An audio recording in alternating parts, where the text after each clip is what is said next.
Kantara cinema నాకు last year చూసిన సినిమాల్లో చాలా ఎఫెక్టివ్గా నచ్చింది. అది అప్పుడు వచ్చిన సినిమాల కంటే కూడా ఒక కొత్త తరహా గెటప్, ఒక అరుపు, ఆ అడవిలో ఉండే ఆ వైల్డ్నెస్. సో దాన్ని చూసి చివరికి చిన్న ట్రైలర్లాగా నేను కట్ చేసిన. అంటే అక్కడ జరిపి జర్నీ ఎండ్స్ అంటే కాంతారా సినిమా అనేది ప్రాబబ్లీ ముగిస్తున్నట్టున్నారు. చాప్టర్ 1 అనేది పెట్టారు దానికి. అన్ని భాషలో రిలీజ్ అవుతుంది. అయితే నాకు సినిమా అన్నది సిటీకి వచ్చిన తర్వాత క్యూరియాసిటీ. అంతవరకు ఊర్లో ఉన్నప్పుడు సినిమాల మీద నాకు పెద్ద ఆసక్తి లేదు, ఏదో దూరదర్శన్ వస్తే చూడడం తప్ప. సిటీకి వచ్చిన తర్వాత కొందరు మంచి మిత్రుల పరిచయంతో సినిమా అన్నది వెరీ ఎఫెక్టివ్ మీడియం, ఒక ఆర్ట్ ఫామ్ లాగా చూస్తాను. సరే బిజినెస్గా చూసేవాళ్ళు చూడని, ఇప్పుడు మనం కూడా సినిమా చేద్దాం అనుకుంటున్నాం ఒక ఆర్ట్ ఫామ్. కానీ మనం ఏం కోట్లు పెడతలేం, మనకేమి రావు. సరే కాకపోతే ఈ దర్శకుడు రాసుకున్న ఒక కథ లాంటిది మనం ఎగ్జిక్యూట్ చేసే మనీ మన దగ్గర లేకపోవచ్చు, కానీ ఏదో కథని ఎగ్జిక్యూట్ చేయొచ్చు. మన దగ్గర టెక్నాలజీ ఉంది, ఇప్పుడు ఒక యూట్యూబ్ టాక్ చేసినట్టు. సో ఈ సినిమా నన్ను ఇన్స్పైర్ చేసింది బేసికల్గా. అందుకని నేను ఎక్కువ చేయను సినిమాల గురించి. నేను ఊరికే రకరకాల ఫొటోస్ అవన్నీ పెట్టి వచ్చిందా నేను టెల్లాగా చేసి ఊరికే మాట్లాడదాం దాని గురించి. నాకు ఫస్ట్ ఆఫ్ ఆల్ ఆ గెటప్ నచ్చింది. నీకు ఎట్లా అనిపించింది సినిమా కాంతారా? చాలా డిఫరెంట్గా ఉంది అసలు అరుపులు, కేకలు, లాస్ట్కి యాక్టింగ్ కానీ అదే క్లైమాక్స్లో ఉంటుంది, గూస్ బంప్స్ అంటాం కదా. నిజంగానే నేను ఆ లాస్ట్ క్లైమాక్స్ సీన్ ఎన్నోసార్లు పెట్టుకొని మనం చూసాం. అంటే సినిమా అన్నది ఇమాజినేషనే, ఎట్ ఒక ఎంథ్రాలింగ్ ఇమాజినేషన్. దాన్ని మనం లైఫ్లోకి అడాప్ట్ చేసుకోక్కర్లే. ఆ సినిమాలో యాక్టర్ చేసినట్టు మనం ఒక్కటి కూడా రియల్ లైఫ్లో చేయం. కానీ ఏదేమైనా ఇమాజినేషన్కి ఒక పవర్ ఉంది. ఇమాజినేషన్ని ఒక ప్రొడక్ట్గా మార్చి అట్లా సర్ప్రైజ్ చేయడం. చూడ గెటప్ ఎంత బాగుంది అసలు, రియల్లీ బ్యూటిఫుల్. నాకు ఎక్సలెంట్ నచ్చింది, ఒక పెయింటింగ్ లాగా. ఇప్పుడు మనం ఉడిపికి వెళ్తే కూడా ఇది ఉంటుంది ఎంట్రన్స్లో, ఏ పెయింటింగ్ అది పోస్టర్. నిజంగా పెయింటింగ్ వేసుకొని పెట్టుకుంటే బాగుండేది. తర్వాత ఈ సీన్ కూడా అతను వచ్చి అరిచినప్పుడు చాలా బాగుంటుంది. సో ఇప్పుడు ఈ సెకండ్ ఇది తీస్తున్నారు. ఈ సక్సెస్ ఇచ్చిన ఒక ఇన్స్పిరేషన్ తోటి ప్రాబబ్లీ ఒక పెద్ద ప్రాజెక్ట్ చేస్తున్నట్టున్నారు. రిషబ్ శెట్టి డైరెక్షన్ చేస్తున్నాడు, ప్రొడ్యూసర్ ఎవరో విజయ్ అంట. ఆ గ్రాఫిక్స్ కానీ విజువలైజేషన్ కానీ చాలా బాగుంది. సరే అది ట్రైలర్ తర్వాత సినిమా ఎట్లుంటుంది, ఒక 1.5 hour ఎట్లా సస్టైన్ చేస్తారు మనకు తెలియదు, కానీ ఏదన్నా రియల్లీ అమేజింగ్. ఈ విజువల్స్ నాకు విపరీతంగా నచ్చినాయి. అసలు ఇది చేయడానికి రీజన్ ఈ విజువల్.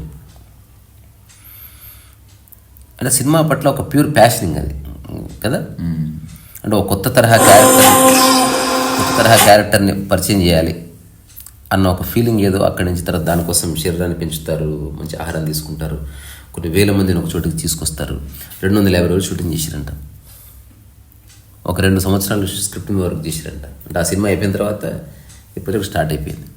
చాలా వర్క్ ఉంటుంది, చాలా అంటే ఇవి చాలా పెద్ద స్థాయి ప్రాజెక్ట్ కదా. రియల్ పీపుల్ అంటే ఇప్పుడు రాగా అంటే ఒకప్పుడేమో గ్రాఫిక్స్లో చిన్నారని చూపించాలి, మళ్ళీ ఎక్కడికి వస్తున్నారు రియల్గా పీపుల్ ఉండాలి, రియల్ ఎమోషన్స్ని క్యాప్చర్ చేయాలి.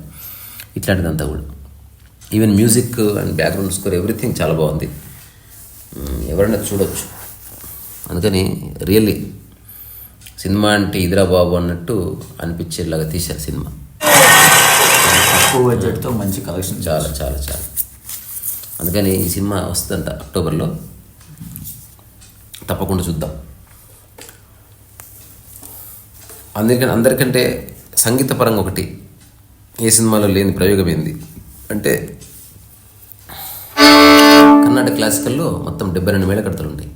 అందులో ఫస్ట్ రాగం పేరు కనకాంగి. ఆ రాగం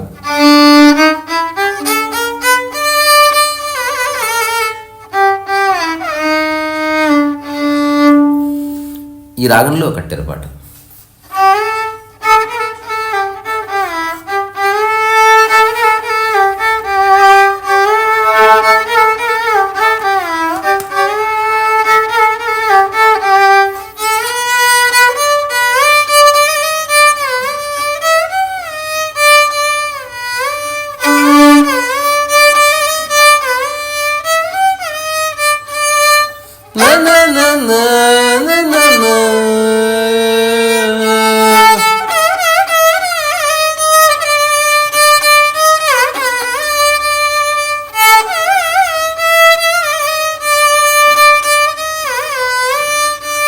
వరాహ రూపం దైవవరేణ్యం వరాహ రూపం దైవవరేణ్యం.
సో ఇప్పుడు మనం సినిమా తీద్దాం అనుకుంటున్నాం కదా, జీవితంలో ఇట్లాంటివి చేయలేము.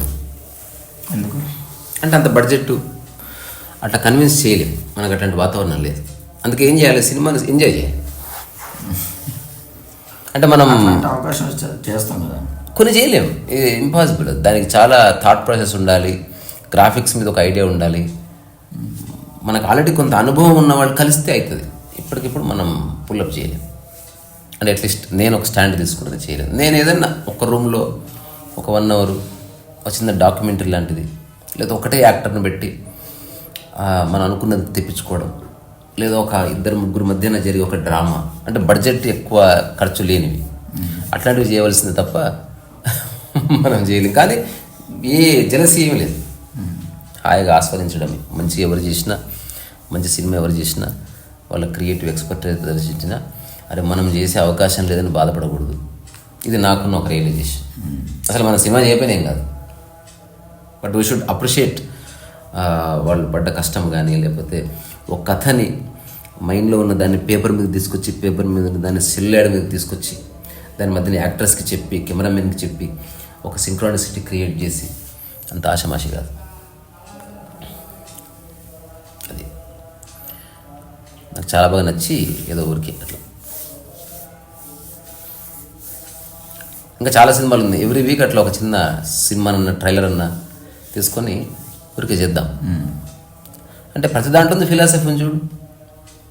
అంటే ఓన్లీ మనం స్పిరిచువాలిటీ అనేది, స్పిరిచువాలిటీ అంటే ఏంటి, నీకు సాధ్యమైంది చెయ్యి, ఎవరైనా మంచిగా చేస్తే అప్రిషియేట్ చేయి, పోల్చుకొని బాధపడదు, ఇది కూడా స్పిరిచువల్. అందుకని ఇందులో కూడా స్పిరిచువల్ యాంగిల్ ఉందని చెప్తున్నాను అంతే. అందుకని మంచి మంచి సినిమాలు ఏదైనా ఉంటే చూడండి, బాగుంటుంది. Research vice